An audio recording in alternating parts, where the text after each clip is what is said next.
Assalamu alaikum my dear students, hope you all are fine.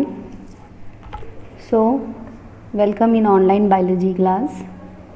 We have started with the chapter that is based on the botanical part. We have completed the maximum part of the chapter. So in this chapter, plant growth and mineral nutrition, in last lecture we have discussed about the term plasticity. Then we have seen the growth hormones. We have seen the discovery of growth hormones, how it get discovered. Then we have taken the example of growth hormone as auxins, that is the growth promoter. Then we have seen the physiological effects and applications of auxins. So today we are going to start with another new hormone that is also a growth regulator or growth promoter. Today we will talk about gibberellins. You might have heard about gibberellins in your lower classes. So it is another growth promoting hormone and it is abundant in root tip and developing seed. As it is a growth promoter or it is helping the plant to grow, so the most growing areas are there in plants, that is the root tip as well as the shoot tip. So maximum it is present in the tip, at the tip of the root or in the developing seed. So it shows a non-polar transport through vascular system. जैसे कि हम लोगों ने auxins के बारे में देखा था कि ऑक्सिन्स वस्कुलर सिस्टम के थ्रू पास हो जाते हैं throughout the plants, means up to down it is getting passed by the vascular tissues. But here if we will talk about gibberellins, so they are having non-polar transport. It means they won't be able to transport through the vascular system. It will be present at the point wherever it is growing.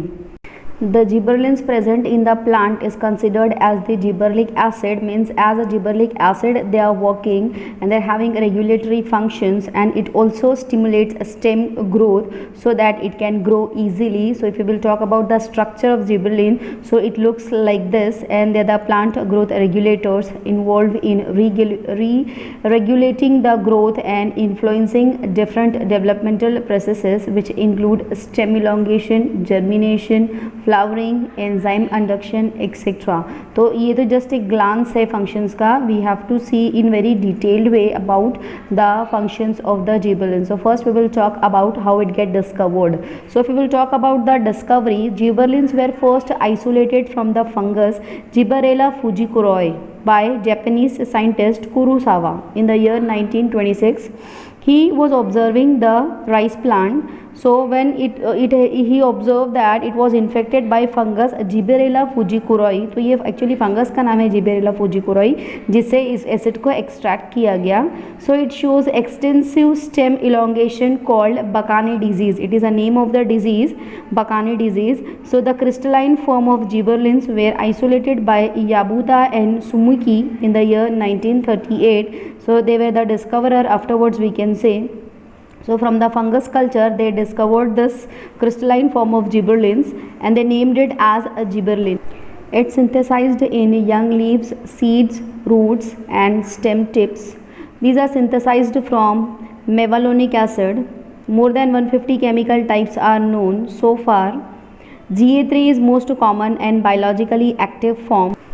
So they are responsible for several important plant processes like seed germination, stem elongation, flowering or male sterility. These are such kind of functions what is performed by gibberellins. So we are going to study in detail about the functions also. So let's have a look on the physiological effects and application of gibberellins, means actually what is the role of gibberellins in the plant, we can say. तो already हम लोग auxins के बारे में पढ़ चुके हैं, that is also a plant regulators. So here also it is a plant growth regulator only. So it stimulates elongation. It means that it help out to grow the stem. And if we will talk about the flowering plants, so it helps in flowering in biennial plants. And the dormancy is the factor that is a most drawback in the seed germination, we can say, because dormancy of bud can be broken by certain chemicals only. And जब एक बार dormancy लग जाती है तो बहुत problem हो जाती है seed germination में. So it can be broken by gibberellin treatment. It can promote a seed germination in cereals like barley and wheat by synthesizing hydrolyzing enzymes amylase to produce sugar. So the most striking effect of it is the elongation of stem, where internodes increase in length. It also promotes bolting, that is elongation of internodes just prior to flowering in plants those with rosette habit. जैसे कि beetroot और cabbage में ये चीज़ हम लोगों को rosette habit की देखने को मिलती है. It also cause parthenocarpy in tomato, apple, pear and flowering in long day plants. हम लोग लास्ट ऑक्सीजन के फंक्शन में भी पार्थेनोकार्पी के बारे में पढ़ चुके हैं. सो यहाँ पे जिबरलिन्स भी पार्थेनोकार्पी में मदद करते हैं. Then it is use to increase the fruit size and bunch length of grapes. If we will talk about the practical functions of gibberellin, so first of all it helps to bolting of flower. It means induced bolting, जिसको हम लोग shoot elongation भी बोलते हैं.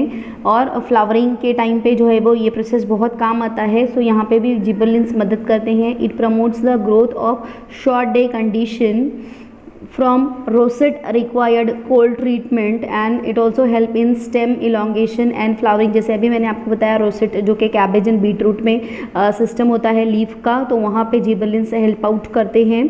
Then हम लोग उसको यहाँ पे एग्जाम्पल भी देख सकते हैं. सिंपल आप लोग बीटरूट एंड कैबेज की एग्जाम्पल याद रखिए. देन इलॉन्गेशन ऑफ इंटरनोड्स की अगर हम लोग बात करेंगे तो it promote the elongation of internode, that is loosening of cell wall of stretching की वजह से वहाँ पे उसकी सेल वॉल जो है वो लूज हो जाती है, तो उसको भी टाइट करने में जिबरलिन्स मदद करते हैं. The target of the gibberellin action is at intercalary meristem. आपको पता है कि इंटर कैलरी मेरिस्टम की जो पोजीशन होती है वो ब्रांचिंग के लिए स्पेसिफिक होती है, तो वहाँ पे भी ब्रांचिंग, स्ट्रॉन्ग ब्रांचिंग हो एंड बहुत ज़्यादा वहाँ पे स्पेसिफिक ब्रांचिंग हो, उसका ख्याल रखा जाता है. एंड जिबरलिन्स की मदद से ये काम जो है वो बहुत आसानी से काम किया जाता है. Then we will talk about the plant growth.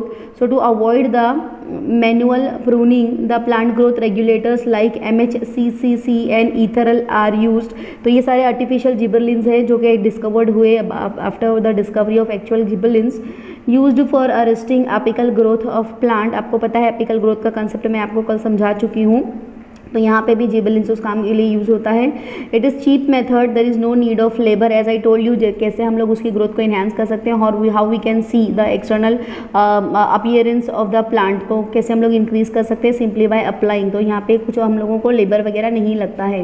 Then modification of sex expression. हम लोग लास्ट ऑक्सीजन्स में भी सेक्स एक्सप्रेशन के बारे में I inform you people, that is male flowers अगर ज़्यादा हैं, फीमेल फ्लावर कम है, तो उस कंडीशन में भी हम लोग जो है वो मॉडिफिकेशन ऑफ सेक्स एक्सप्रेशन के लिए हम लोग यहाँ पे इसको इस्तेमाल कर सकते हैं. फीमेल फ्लावर्स इंक्रीज करना है then too, and male flowers को इंक्रीज करना है in number, then too we can apply the gibberellin on it. अगर हम लोग कुछ एग्जांपल्स देखते हैं आर्टिफिशियल जिबरलिन्स के, so ethrel, malic, hydrazide, MH जो कि है cycocel, triiodobenzoic acid, and these are the different examples of artificial gibberellins I can से.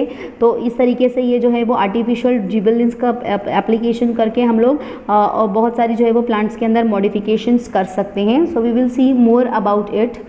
Now if you will talk about the cereal aleurone layer. अगर हम लोग monocot में बात करेंगे तो एक एरोलिनिक लेयर वहाँ पे सीड के अंदर होती है जो कि स्टार्ची एंडोस्पर्म के लिए रिस्पॉन्सिबल होती है, तो वहाँ पे भी उसका कंट्रोल रखा जाता है जिबरलिन्स की वजह से. It control the production of hydrolytic enzymes that get produced inside the plant.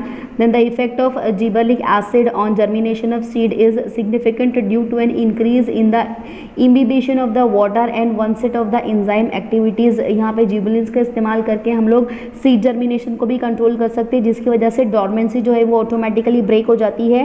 And if once dormancy will get break, तो सीड का जर्मिनेशन इजीली हो जाएगा. एंड वहाँ पे imbibe, seed will imbibe means it will absorb lots of water, and then it will be helping out the developing embryo to get germinate. तो इस तरीके से जो डॉर्मेंसी को ब्रेक करके हम लोग सीड जर्मिनेशन में सीड की हेल्प कर सकते हैं with the help of gibberellic acid. Actually we are observing the practical use of gibberellins. तो ये बहुत हायर लेवल की चीज़ें, just simple for your reference I am giving all these things, because आपको जो टेक्स्ट बुक में जितना examples दिया है that is sufficient for you people. It is just for your knowledge I am sharing with you people. So gibberellin is also use for malting of barley. आपको पता है कि बार्ली से जो है वो बहुत सारी चीज़ें बनती हैं, तो वहाँ पे उसको मेल्ट करने के लिए बार्ली को जिबरलिन का इस्तेमाल किया जाता है. Gibberellin treatment increase the alpha amylase content of germinating इसी वजह से उसको इस्तेमाल किया जाता है। Such grains give good quality malt to brewing industries, जैसे कि अल्कोहल इंडस्ट्रीज जो होती है वहाँ पे बेवरेज जो अल्कोहलिक बेवरेज और नॉन अल्कोहलिक बेवरेज जहाँ पे तैयार किए जाते हैं वहाँ पर भी जो है वो इसका इस्तेमाल किया जाता है। देन हाई शुगर यील्ड, तो जैसे कि शुगर केन का अगर प्लांट है तो वहाँ पे उसकी यील्ड को इंक्रीज़ करने के लिए वहाँ पे भी जिबरेलिन्स का इस्तेमाल किया जाता है। सिंपली उसकी इंटरनोड्स पे इसको अप्लाई किया जाता है, सो दैट इंटरनोड्स पे अप्लाई करेंगे तो उसकी इंटरनोड्स का जो लेंथ होता है, आपको पता है कि शुगर केन्स के बीच बीच में इंटरनोड्स होते हैं, जो गांठ जैसी होती है वो उसकी इंटरनोड्स होती है, तो वहाँ पे अगर इसको अप्लाई कर देते तो ऑटोमेटिकली उसके अपर पार्ट की लेंथ बढ़ जाती है, बिकॉज मोस्ट पार्ट जो उसका शुगरी कंटेंट होता है वो उसके रीजन्स बिटवीन टू नोड्स जो इंटरनोड होता है वहीं पे उसका मेन शुगर कंटेंट होता है। तो इस तरीके से यहाँ पे अगर उसके नोड्स पे इसको अप्लाई कर देते हैं तो उसके बाद उसका जो ऑटोमेटिक उसका इंटरनोड का जो साइज़ है वो बढ़ जाता है, and as a result automatically sugar का जो है वो कंटेंट और वी कैन से यील्ड उसकी जो है वो बढ़ जाती है। सो it is just an overview for you people. Already हम लोग सीड जर्मिनेशन के बारे में पढ़ चुके हैं, तो सीड जर्मिनेशन के लिए, देन रूट की ग्रोथ के लिए, देन फ्लावरिंग इंड्यूस्ड करने के लिए, और फ्रूट सेट, और वी कैन से दैट उसका साइज़ हम लोग है, या हम लोग मैंने ऑलरेडी आपको बताया कि पार्थिनोकार्पी इंड्यूस्ड करने के लिए फ्रूट के अंदर जिबरेलिन्स का इस्तेमाल किया जाता है। तो all these are the different application used of gibberellin in the field of agriculture we can say. So students, hope you have understood the gibberellin, its application and its functions in plants. Already आप लोग इसके बारे में जानते हो, सो ये चीज़ नई नहीं है आपके लिए। सो आई होप आपको ये चीज़ समझ में आ गई होगी। So let's move further, we will talk about another plant hormone that is cytokinins. So if you will talk about cytokinins, so it is another growth hormone that promotes cell division. तो अगर हम लोग basic इसका function या area of work अगर हम लोग बात करते हैं तो वो जो है वो है सेल डिवीजन होता है। So they are the group of the plant that growth, they are considered as the growth regulators and which are primarily involved in performing cell division in plants root shoot system। यानी plant के जितने भी parts हैं, because आपको पता है cell is the basic unit of life in plants also. So यहाँ पे जो है वो जितना भी सेल डिवीजन का बेसिक काम जो होता है उसके लिए जो हार्मोन रिस्पॉन्सिबल है दैट इज द साइटोकाइनिन्स। सो अगर हम लोग इसके स्ट्रक्चर के बात करेंगे तो काइनेटिन जो है उसका derivative of the purine base adenine which bears furfuryl substituent at the 9th position which migrated to the 6th position of the adenine during autoclaving of DNA। अगर हम लोग ये इसके स्ट्रक्चर की बात करेंगे तो सिंपली आपको जो ये साइटोकाइनिन के स्ट्रक्चर के बारे में यहाँ पे थोड़ा सा बताया जा रहा है, but you did not need to worry about the name and the structure, simply आपको जो है वो नाम याद रखना है cytokinin. So if you will talk about the discovery of cytokinin, so Letham was the person who coined the term cytokinin. The first cytokinin was discovered by Skoog and Miller in the year 1954 during investigation of a nutritional requirement of callus tissue culture of Nicotiana tabacum, that is a tobacco plant. So they observed that the callus proliferated when the nutrient medium was supplemented with coconut milk and degraded sample of DNA that is obtained from herring sperm. They named it as kinetin. Chemically, kinins are 6 फरफरिल अमीनोप्यूरिन्स, जैसे कि अभी structure में मैंने आपको बताया फरफरिल अमीनोप्यूरिन्स जो होते हैं। First natural cytokinins was obtain from unripe maize grains by Letham et al. It is known as zeatin. 6-benzyl adenine is a synthetic cytokinin hormone. 7 different type of cytokinins are recorded from plants such as banana flowers, apple and tomato fruits, coconut milks, etc. So they are the naturally occurring cytokinins which get extracted from the natural plants, we can say. Flowers and fruits of pear, palm, they are also a source of cytokinin, we can say. Cambium tissue of eucalyptus nicotina, immature fruits of zea mays, musa sap, then root extract of sunflower, etc. are some naturally occurring cytokinins, we can say. So whatever we have discussed till now, it was the plant sources from where we can get the cytokinins. But what are the types of cytokinins we can get are ribosyl zeatin and dihydrozeatin. So these are the 3 different types of cytokinins which we can extract from the plants. Now let's move further and we will now talk about the physiological effects and application of cytokinins. Now a list of the physiological effect we are having, that is what are the different functions of cytokinins we can say. So we will see one by one. So it stimulates cell division, जैसे कि मैंने आपको बताया the prior function cytokinin का जो होता है वो cell division में मदद करना होता है. Then also it stimulates morphogenesis, that is shoot initiation or bud formation in tissue culture. Then it also stimulates the growth of lateral buds released of apical dominance, जिससे कि हम लोग बोल सकते हैं कि ये एपिकल डोमिनेंसी के लिए भी हेल्प करता है. Then it also stimulates leaf expansion resulting from cell enlargement. Cytokinins can slow down the aging of some plants organs, जिसकी वजह से उसकी ग्रोथ जो है वो नॉर्मल चलेगी. Then slow deterioration of leaves in intact plants, जिसकी वजह से जो है वो wilting of leaf का प्रोसेस जो है वो स्लो डाउन हो जाता है.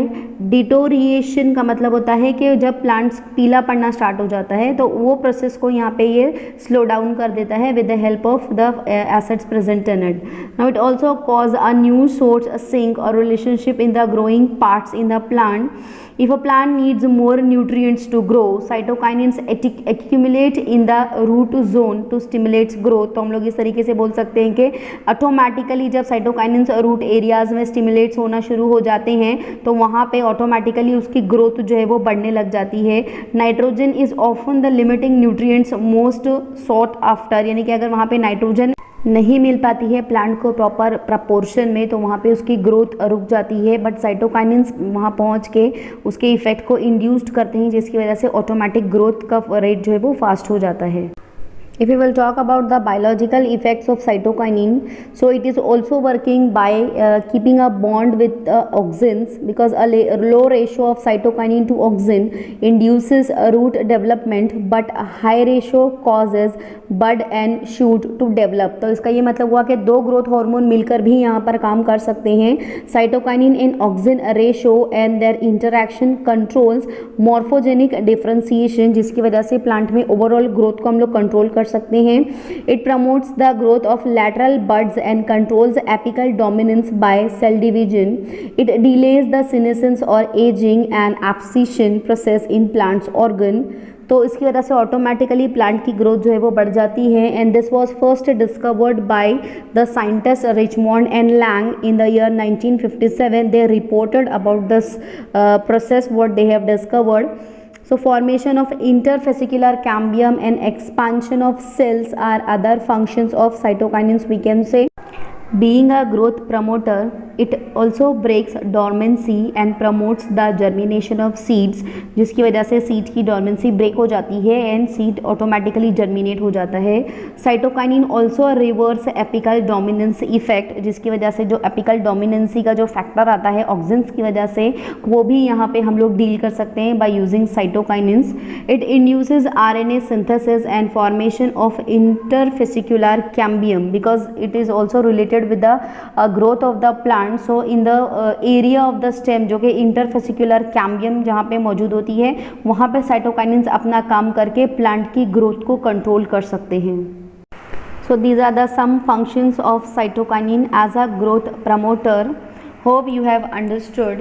Many more functions are there, but you just simply stick to the functions or physiological effects and applications of these hormones that is given in your textbook. Whatever extra information I am here providing to you people just for your knowledge, extra knowledge I am providing for your better understanding. Okay, so you just simply go through the content whatever is given in textbook and उसी को आपको जो है वो learn करना है and you have to prepare it for your exam, the content whatever is given in your textbook.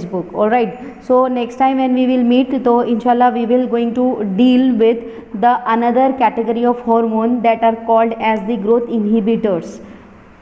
So in next lecture I am going to start with the growth hormones that are called as growth inhibitors। तो उसकी दो examples आपकी text book में दी गई है, दो hormones जैसे कि इथिलीन और एब्सिसिक एसिड, जैसे हम लोगों ने इस हार्मोन के इंट्रोडक्टरी पार्ट में देख चुके हैं। सो till that you just go through the completed part. जो भी ग्रोथ हार्मोन्स, ग्रोथ रेगुलेटर्स हो चुके हैं उसको आपको बहुत अच्छे से एक मरतबा गो थ्रू करना है। You just clear your all doubts and इंशाल्लाह when we will meet next time हम लोग आगे का पार्ट स्टार्ट करेंगे।